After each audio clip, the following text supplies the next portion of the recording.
वृंदावन में देखो रे मुरली बाजे रे, श्याम संग राधा नाचे रे। गाइए, रास रचो है, रास रचो है, आज निधि वन में देखो रास रचो है।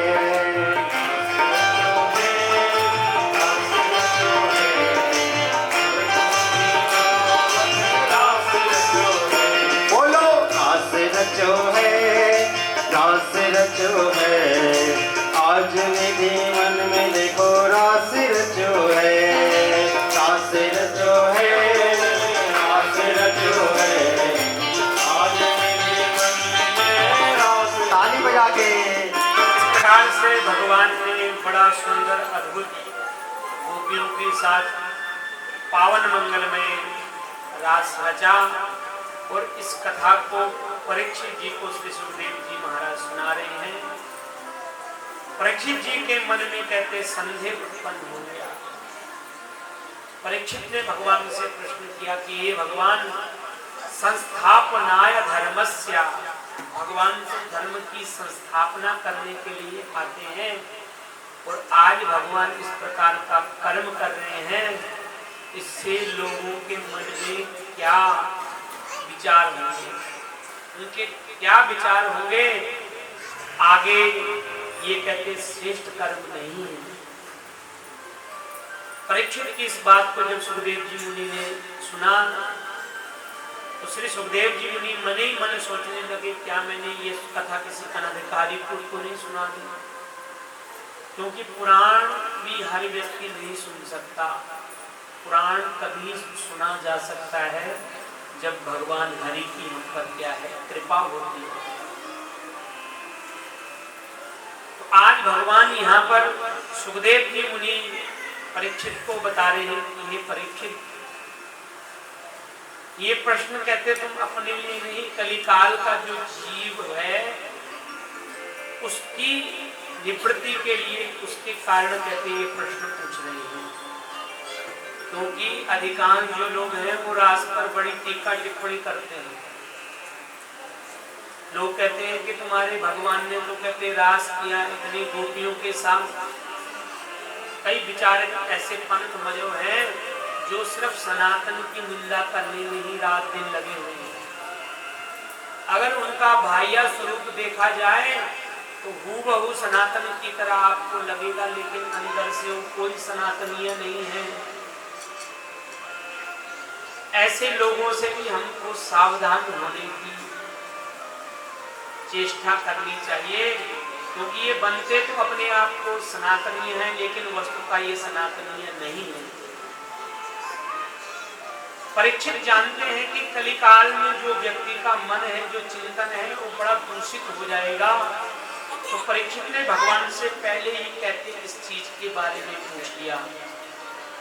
भगवान ने कहा कि जिस प्रकार से सूर्य को किसी प्रकार का दोष नहीं लगता, क्योंकि समर्थवान है भगवान सूर्य, उसी प्रकार से गोविंद को किसी प्रकार का दोष नहीं लगता।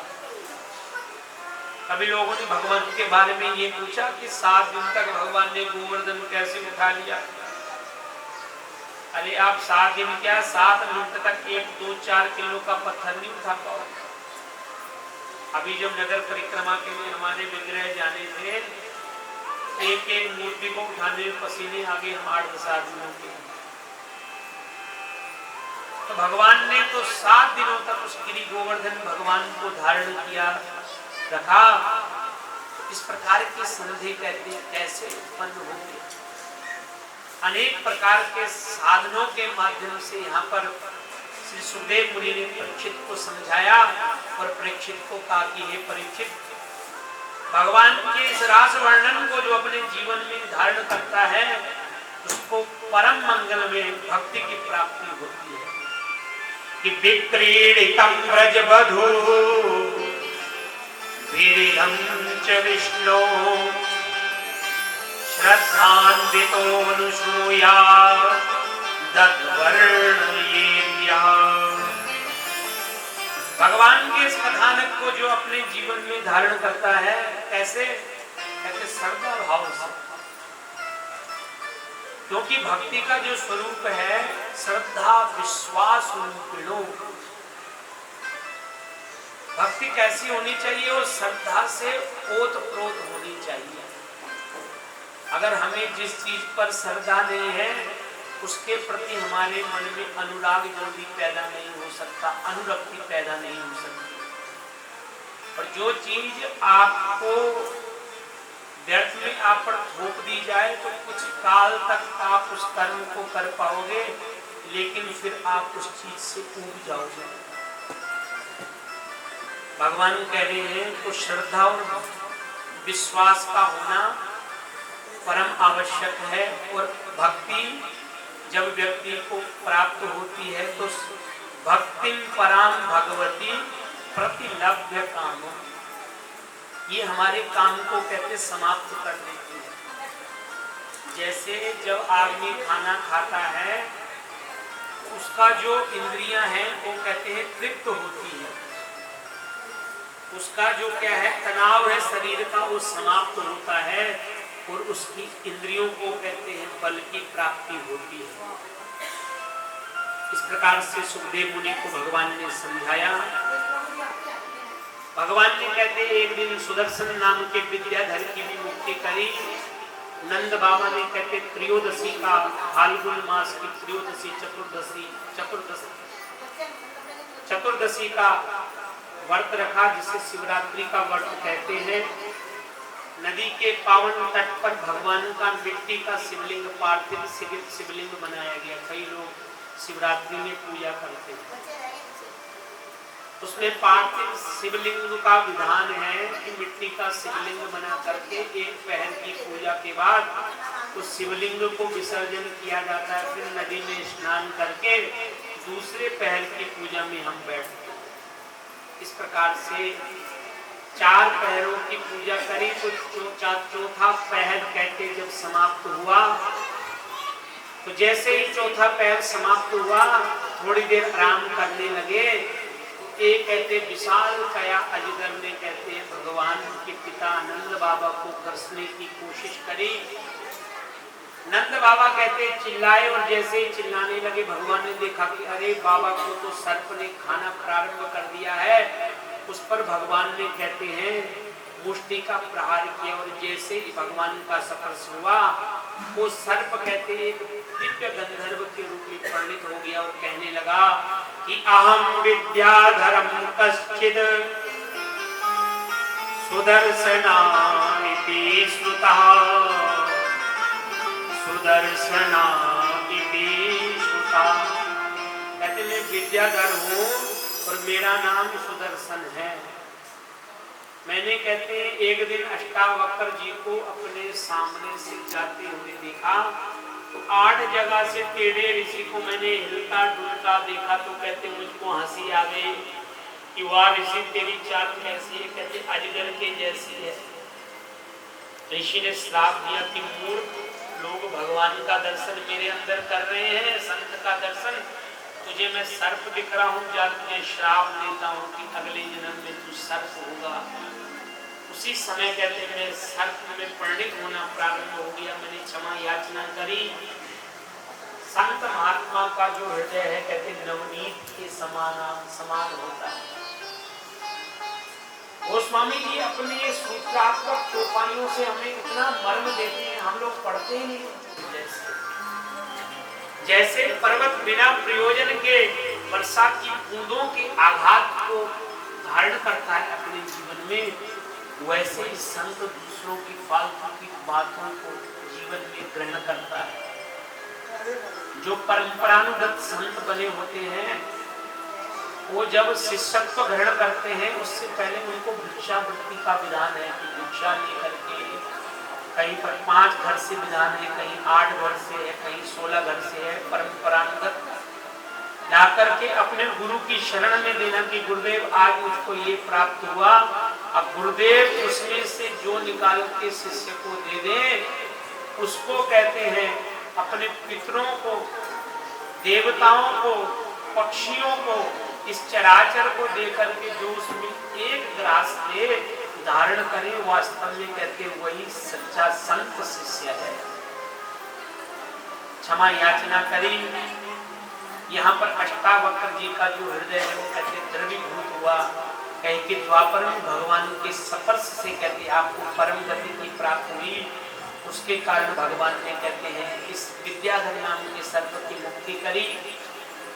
गोपियां कहते हैं भगवान को देखती हैं। भगवान जब जंगल की ओर जाती हैं तो गोपियां कहते हैं युगल गीत गाती हैं भगवान के विरह में कि भगवान ने इस प्रकार का कर्म किया, कैसे भगवान लगते हैं, कैसे भगवान की चाल है। और इस प्रकार के कर्म से गोपियां एक दूसरे को संकेत करती हैं। कंस ने देखा कि मैं जितनों को भी भेज रहा हूं कहते हैं उन सब का हनन होता जा रहा है। एक अरिष्टासुर नाम के राक्षस को भी भेजा। ये अरिष्टासुर आया, ब्रज में कहते हैं उत्पात किया और भगवान ने एक समय में ही इसका उत्पात समाप्त किया।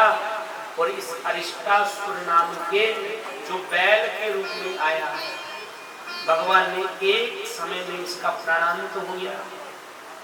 फिर कहते हैं केसी नाम का दैत्य आया जो घोड़े का रूप धारण करके आया। भगवान को मारने की कोशिश की, पहले अपने दांतों से प्रहार करने लगा, भगवान ने अपने आप को बचाया। भगवान पर दुलत्ती मारने लगा तो भगवान ने दोनों पैरों को पकड़ के घुमा करके पटका और वहीं पर आप आगे जाते हो केसी घाट के रूप से परिणित है। उसी केसी घाट में भगवान ने इसका उद्धार किया। व्योमासुर नाम का एक राक्षस आया जो गोप का रूप धारण करके आया। भगवान की इतनी महिमा को जानता है तो गोप का रूप धारण करके भगवान की मंडली में हो गया।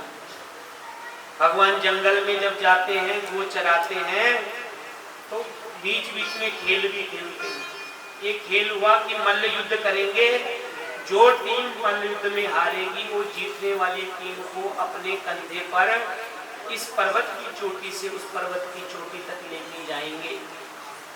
भगवान की टीम में था, वो जीत गया। सब ग्वालों ने इसी प्रकार से कर्म किया, उस चोटी तक ले गए, वापस लाए। इसने कहते बलराम को अपनी पीठ पर बिठाया, लेकर के जाने लगा। जैसे ही उड़ने लगा भगवान ने आदेश दिया, संकेत किया और बलभद्र ने कहते हैं इस व्योमासुर का उद्धार किया। बोलिए भक्तवत्सल भगवान की जय। अब कंस ने देखा कि भाई ऐसे में इसका कुछ नहीं हो पा रहा है, इसको कहते मैं मथुरा में बुलाता हूँ और मथुरा में ही इसको सेट करूंगा। तो क्या किया जाए? तो कहते हैं कंस ने अपनी मथुरा में एक भव्य दिव्य आयोजन कराया कि कुश्ती होगी, बड़े बड़े अखाड़े लगेंगे। जो अपना धनुष है उसकी कहते प्रदर्शनी रख दी आज कंस ने। कंस ने कहते हैं आज अक्रूर जी को बुलाया और अक्रूर जी को आदेश किया कि हे अक्रूर जी आप वृंदावन से कहते हैं कृष्ण को लेकर के आइए। अक्रूर जी समझते हैं कि ये बड़ा क्रूर है, दुष्ट है। बोले कि महाराज क्या प्रयोजन है? कहते भाई मामा हूँ, भांजे को मिलने का मेरा मन भी करता है। मामा कौन कहते? जिसमें दो दो माओं का प्यार है अपने भांजे के प्रति, वो मामा है। जिसका वात्सल्य अपनी बहन से भी ज्यादा अपने भांजों के साथ है उसको मामा कहा गया। बोले कि नहीं ये तो बड़ा दुष्ट है। गोस्वामी जी ने फिर हमको सूत्र दिया कि नवनी नीच के अति दुखदाई जिमी अंकुश धनु उरग बिलाई भयदायक खल के प्रिया बानी जिमी अकाल के कुसुम भवानी। भगवान माँ उमा को सतर्क कर रहे हैं कि ये उमा जैसे आकाश में फूल नहीं हो सकते वैसे ही जो दुष्ट आदमी आपके सामने झुक रहा है तो सतर्क हो जाइए कि ये अपना बहुत बड़ा प्रयोजन सिद्ध कराना चाहता है। कंस ने तो अक्रूर को इतने तक कह दिया कि अगर लेने नहीं जाओगे तो आपकी मृत्यु तक हो सकती है। बोले कि भाई अब तो भगवान की शरण में ही अच्छी बात है ना। मारीच के सामने जब मृत्यु का भय उपस्थित हुआ तो मारीच ने सोचा कि दोनों तरफ से मरना है नहीं। भगवान कहते आज उस स्थान पे गए जहाँ पर धनुष की प्रदर्शनी लगी हुई थी। भगवान ने उस धनुष को देखा, उठाया, सैनिक जैसे कुछ कहने लगे, भगवान ने उसको थोड़ा भंजन किया, सैनिकों को मार के कहते भगवान आगे को प्रवेश के। कंस को सूचना प्राप्त हो गई क्योंकि कंस को परशुराम जी के माध्यम से ये धनुष प्राप्त हुआ है। और कंस को कहा गया है कि हे कंस, जो इस धनुष को तोड़ेगा तेरी मृत्यु का कारण कहते वही बनेगा। सतर्क हो गया कंस। कंस ने कहते एक कुवलयाक्रीड नाम का जो हाथी है उसको मदोन्मत्त करके मार्ग पर उसके महावत के साथ रखा हुआ है। जैसे ही बलभद्र के साथ उनको ऐसे आते हुए देखा, कहते कुवलयाक्रीड नाम का हाथी भगवान को मारने की कोशिश करने लगा। भगवान ने कहते उस हाथी को पकड़ा और ऐसे घुमाया, कहते आज भी उस आकाश मंडल में उसी प्रकार से घूम रहा है। भक्त वत्सल भगवान की